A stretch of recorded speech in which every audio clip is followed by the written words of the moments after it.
As I prepared for today's episode, I couldn't help but think about my own school days in the 1980s. I remember those wooden benches, the chalk dust floating in the rays of sunlight, and that familiar sound of steel tiffin boxes clattering through the lunch break. This transformation is precisely why I'm thrilled about today's conversation. And our guest today is Brian Würtz, founder and CEO of ActiveFloor. What sparked the idea of combining floor projection with learning? Was there a specific challenge you were trying to solve? The challenge of that obesity that you've seen throughout the world in recent years, really trying to a young student get the natural behavior that is very lively, getting learning into that very lively behavior is a fundamental task that we are trying to solve with the ActiveFloors. So, one challenge we often hear from Indian educator is balancing academic rigor with engaging learning experiences. So, parents here are deeply invested in their children's education, and there is sometimes a perception that playing means not learning. Hello and welcome to Unpixelated, the BenQ India Podcast. I am Rajeev Singh, Managing Director of BenQ India and your host. As I prepared for today's episode, I couldn't help but think about my own school days in the 1980s.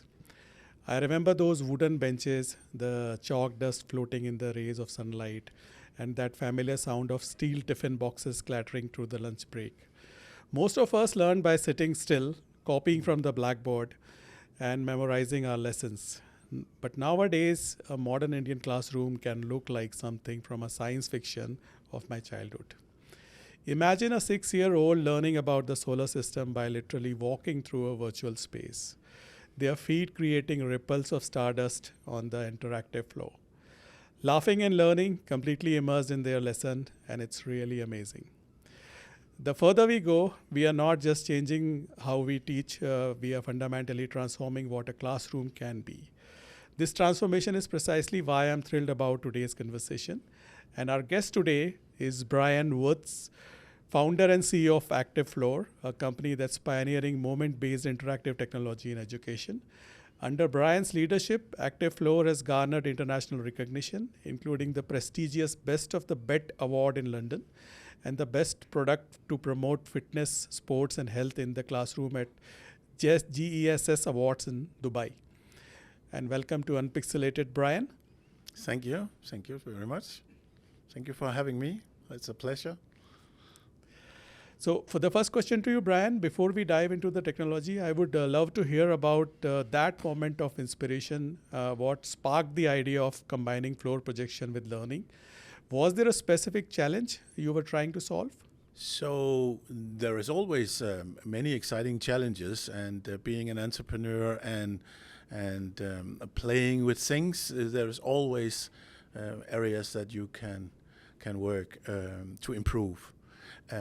With my background in technology for education, the challenge that we saw in the early years of, as you say, sit still and not make any particular movements, the challenge of that obesity that you've seen throughout the world in recent years is something that we embrace a lot in our technology. Yeah. So really trying to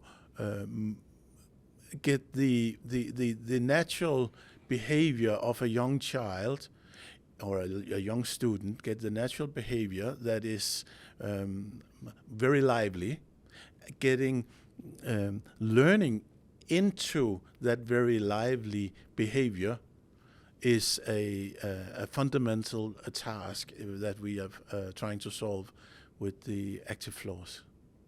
Yeah, very interesting. So, it's fascinating how some of the best innovations have come from observing everyday problems. Could you walk us through that very first implementation in the Denmark market, and what were the initial reactions of the teachers and the students? Yeah. So when we started off with a conceptual idea, very slowly, one by one, prototype installation, getting feedback from teachers and customers, and we soon learned how to kind of create the floor surface and the way the behavior of the children around the floor. Yeah. So we teamed up with a couple of schools, and we made some very, very expensive first prototypes, and after those we defined it as a product that we wanted to go to market with. We visited the Bed Show in London and had a very, very small team, and it was very expensive for us. But we are very successful in the feedback, especially from the Nordic, from Finland and Denmark and the Netherlands. And what we learned was, because we didn't have the big sales capacity, we didn't have the big outreach, we didn't have marketing. And so what we learned was that one little town in Denmark of 5,000 people, when they bought one ActiveFloor, not necessarily the biggest town, but just one particular little town, after a period of, let's say, 12 months, it spread out throughout that town. And another example of this is a very small, almost like a fishing village of Norway up north. One customer had seen us at the Bed Show and liked the concept and saw a lot of potential in getting this educational movement into the school. 12, 18 months later, every little school, every little kindergarten in that particular town had ActiveFloors. So that was how it is spreading out. And that is like 5, 6, 7 years ago, and they are still using it happily every day in that particular town. Now, maybe the neighboring town, remember we are a small company, so how do we make marketing to reach out in the neighboring town of a fishing village somewhere in the north of Norway? Well, we can't. So we have these spot zones where we are seeing a fantastic implementation and a lot of super happy feedback from teachers around the world. So we're seeing that everywhere, like Chicago or Texas or different cities in Europe, where it's slowly spreading out. This is very true. We have always seen that any kind of a solution where the customer is like really liking it, and then they are very satisfied, and then it becomes a word of mouth, and that is the best kind of marketing that you can ever have. So it's really good to know that that's what has made you so popular. Thank you. Especially in the European market in the beginning. Yeah. What was that journey like from a concept to an award-winning edtech solution? Yeah, so the award we won at the Bed Show, I can't remember one year, that was actually, in my opinion, the most important Bed Award. That was the Children's Bed Award for Best Product. And, at the Bed Show, they do invite children, so there are teachers coming. So this was the Children's Best Product Award at that particular year. It was amazing to win that one. So the journey moving forward to winning that was, of course, believing in your conceptual idea, motivating the programmers that were building the games, the game templates, the structure, all of the software, motivating the hardware team to create something that was affordable. I mean, we can all do very expensive things, but if it's not affordable, how can you then sell it into the education market, where price is, of course, an important feature. So getting all of that together in the first many years, traveling to the first Bed Show and having a amazing feedback from the English and from the worldwide. That was very good experience. Yeah, so in the first couple of years, we were very much focused, of course, in the near, like the Nordic and the north of Europe. Netherlands was a very good market for us. It was all facilitated by attending the Bed Show. That was the most important European show. Now, the Bed Show actually have a lot of international attendees, and I do remember one particular conversation I had with a gentleman that was the owner of a big school network in Saudi Arabia, and I did not know anything. I didn't know, let's say, just to be making a bit amusement, I didn't know anybody south of the Alps, right? Oh. So that was a long way to Saudi Arabia. But they invited me, and I had a long conversation with the family. It was a family-owned school company, sitting there at Arabian Nights at the lawn with the old father who didn't speak English, and they were interviewing me. Yeah. I think it was important for them to see me and listen to my perspective of the world before they decided to buy. And they were one of our first international customers, and I'm very thankful for that today, because they actually bought 25 systems at a very early stage of our company. So one thing which really intrigues me, because I'm aware about that one of the real strengths of ActiveFloor is the software. Yeah. And the ability for the teachers to customize it with respect to how they would like to, have the content for the kids. And because you primarily worked in the European market, and then when you first time went to Saudi Arabia, which is like culturally so much different. Yes. Then how did you, did you and your team adapt to creating the kind of software needed for those markets and making it modular for them and easy to work upon?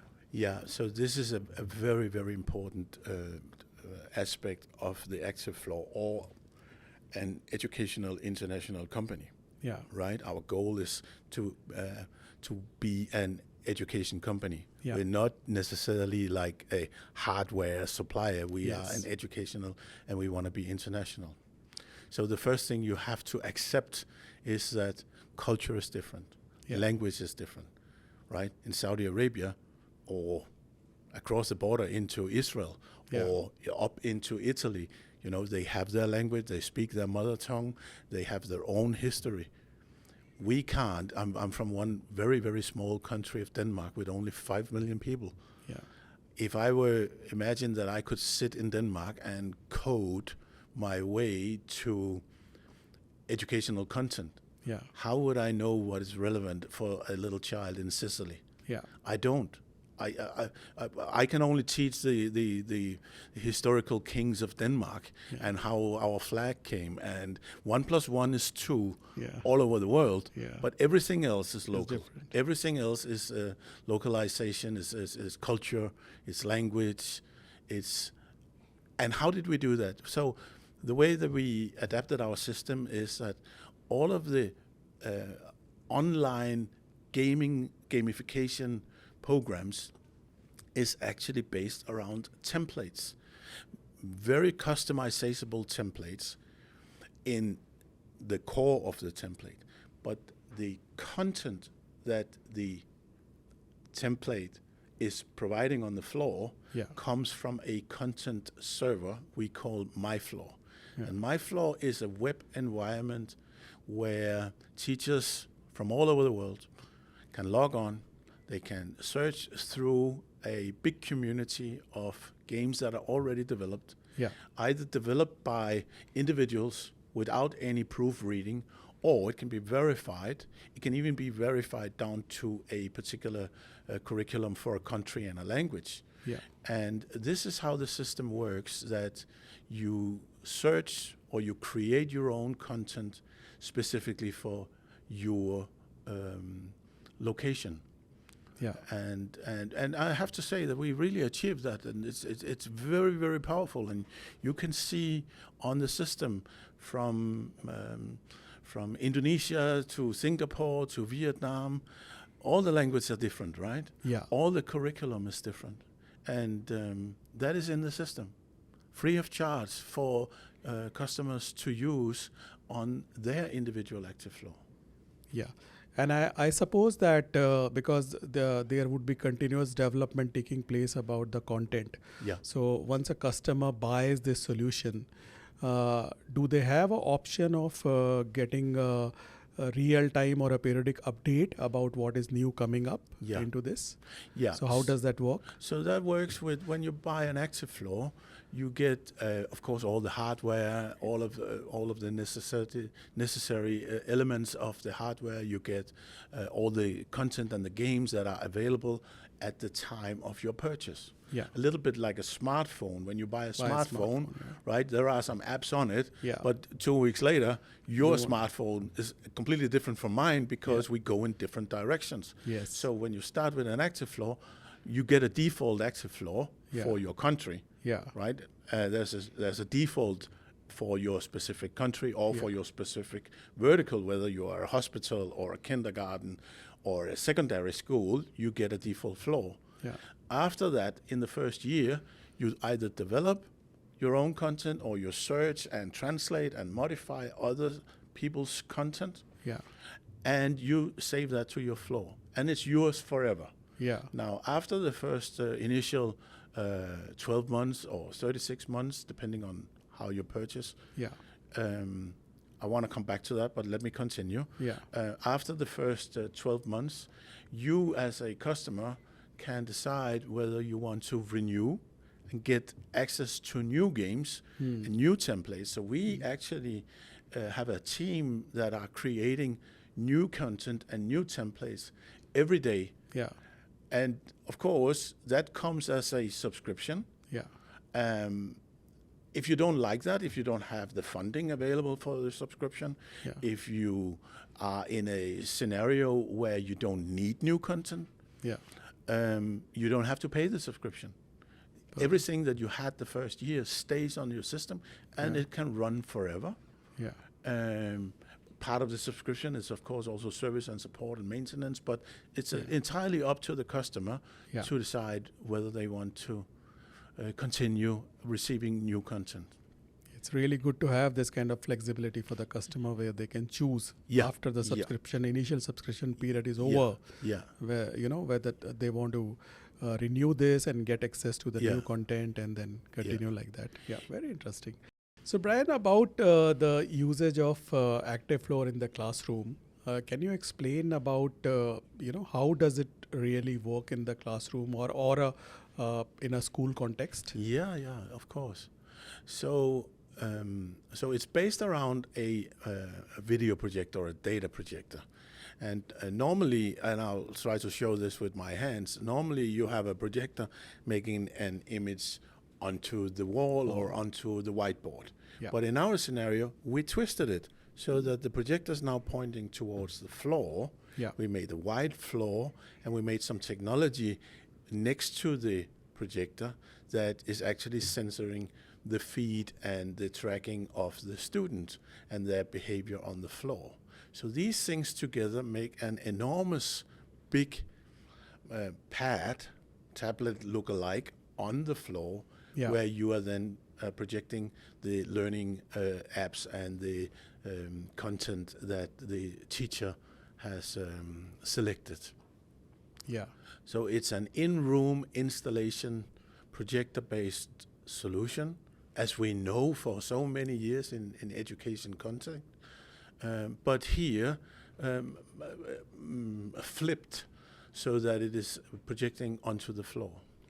And where all in a school environment you can use it? Is it only for the classroom, or it can be used at other places also in a school? Yeah. So we have different models of hardware, software solutions. In the school environment, which is by far our primary market, you can use it in a classroom. Yeah. You can actually have furniture on top of the white floor, and then when you want to, if needed, if you have a limited space, and then remove the furniture, and then you have a play area. Yeah. You often see a dedicated STEM room. You have a dedicated ActiveFloor room. Yeah. We have many installations in a school library. Yeah. The librarians like to attract the children to come down to the library and search for books. Yeah. And since you can locally create your own content, the librarian can actually create content on the fly and about a new book. And the students can then play. Then we see it in canteen or different open spaces in the school for either floor or our wall sports wall products. Yeah, especially in the big cities, the real estate has become a big Yeah. problem. It has become Yeah. so expensive. Yeah. So the schools these days, unlike the schools of the previous times, they don't Yeah. have the luxury of having a lot of open Yeah. space. Yeah. Yeah. And the play area is also very much restricted. So Yeah. this is always a challenge for the school, that how to have the kids active Yeah. in the school. And we are located in Delhi NCR. Here during the winter time, the pollution level goes up so high that it's not advisable to be out in the open spaces for kids and even for us at times. So I'm sure in this kind of environment, something like this would be a great help. Yeah. It can actually transform a surprisingly small footprint Yeah. to become a very, very active area Yeah. for the students. It is actually amazing how small an area you can make into, not a gym, because a gym is different, but Yeah. a very small area can become very, very active and very popular. And I have to say again, not just an activity area that is very popular with the children, but you can actually create content that makes it a learning area while they are being very active. Yes. So you're sneaking in a Yeah. lot of learning into the active area. It's a fun way of learning. And also because the post the COVID period, the kids have become so much used to of virtual education and also interactive education. Yeah. They now are far more excited to getting educated, not in the traditional way, but in these new ways, way which is interactive. And if on top of it, if it is it makes them physically active, then it's like nothing could be better than that. Yeah. One very big benefit also on top of what you're saying is that where you see the tablets and the iPads being, I wouldn't say isolating, but in the lack of a better word, excuse me for just saying isolating the individual kids or one or two, the ActiveFloor is actually open up to have very big groups. 5, 10, 20 students at a time, either competing in groups or collaborating. But instead of just looking down to a tablet, you are actually looking up and watching and communicating across the floor to the other students that you're either playing against or playing together with. So that is very, very powerful social skills that you have included in the ActiveFloor.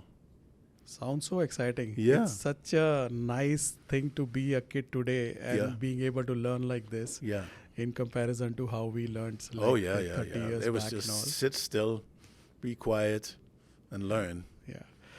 So from the Indian perspective, the challenges in the classroom, there are unique challenges that India faces inside the classroom about how to keep the kids engaged, how to make them physically active, because they are, things are becoming more and more because of lack of space, etc. And so things are becoming pretty tight for kids inside the classroom.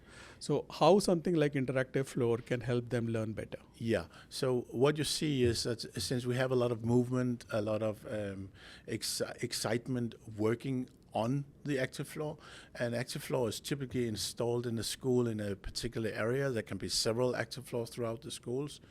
And since we have the connection between the curriculum that you are learning, sitting down, reading a little book, grade 3, you are reading a particular book.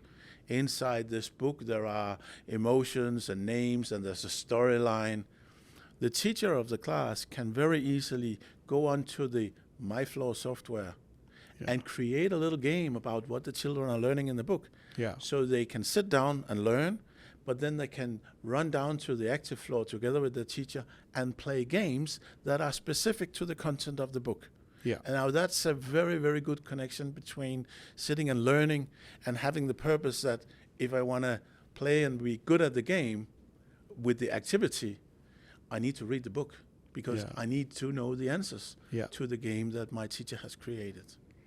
So one of the beauty of this is that the ability of teacher to create a very specific gamification based questionnaire for the students, which really involves them. Yes, that is one of our core features that we from very early on decided that is a game changer, that nobody knows except the teacher what it is that they are supposed to be learning next week. We cannot know that. You cannot know that. It is the teacher locally that in 5 minutes or 10 minutes or half an hour can create a little game that is a extension of what they are learning in the books.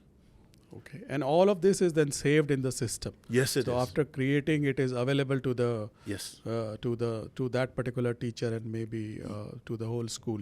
Yeah. So the system is made in such a way that it's a community. So you can create local content that you can either say this is only for my school, or if it is a subject that is relevant maybe for other teachers around the world, you can make it public, and other teachers can find your particular little game about a environmental subject, and they can reuse that in another country and modify without modifying yours. They can make a copy and modify it into make it localized in Ohio or in Chile. Wow, that's really interesting. It is. It is very powerful. Okay, so Brian, let's talk about something that really fascinates me: the power of play. Power of play in learning. In India, we have this rich tradition of learning through games.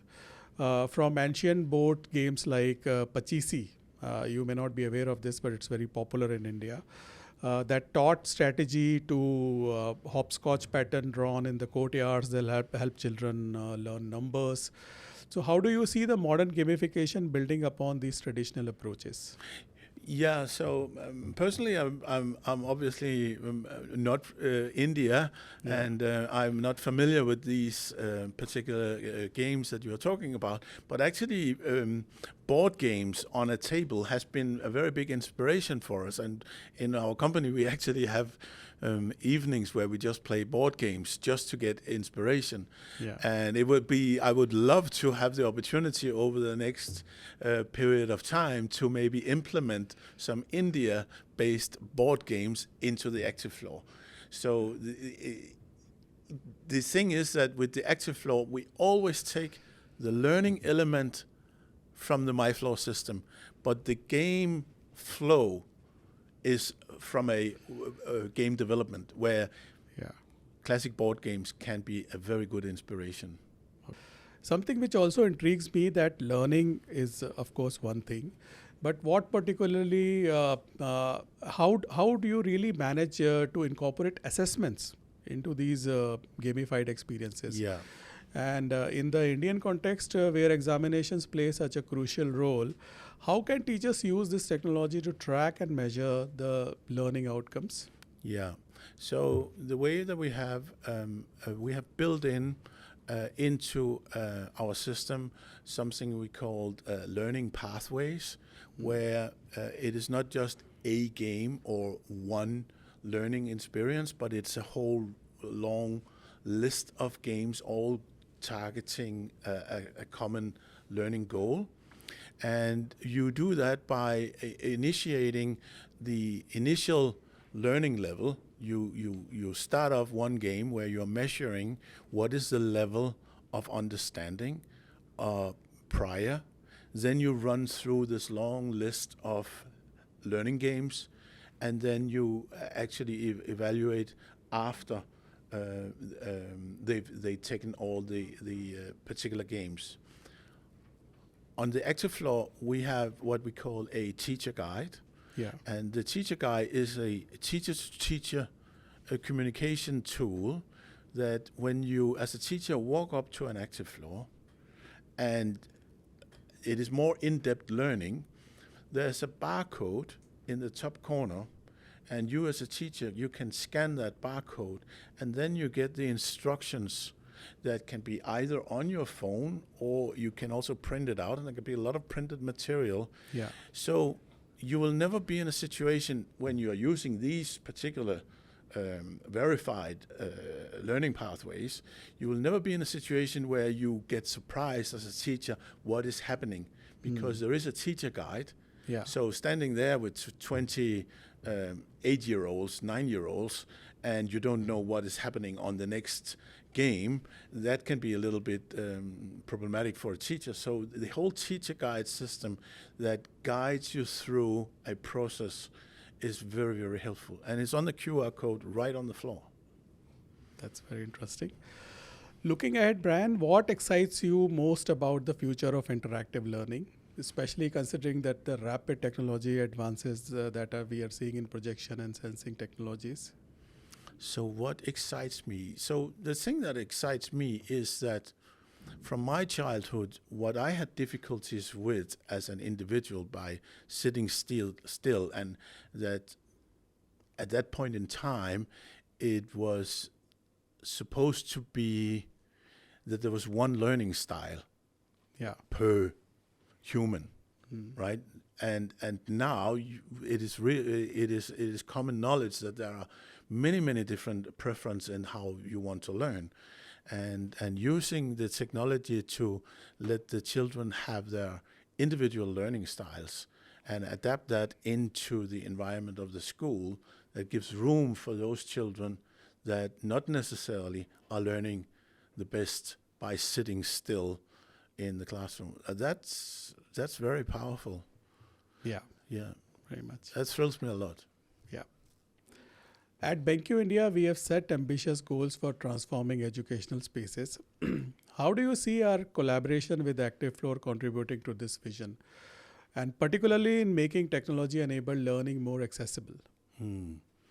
Yeah, so what I see collaboration between ActiveFloor and BenQ here in India makes it possible for schools to invest in this technology that is based around a template-based learning, that is a lot of movement and joy in the classroom, in the spaces, and having that joy is part of also the BenQ family, as I understand it. So I do believe a lot in this collaboration. Thank you, Brian, for giving us this fascinating glimpse into the future of interactive learning.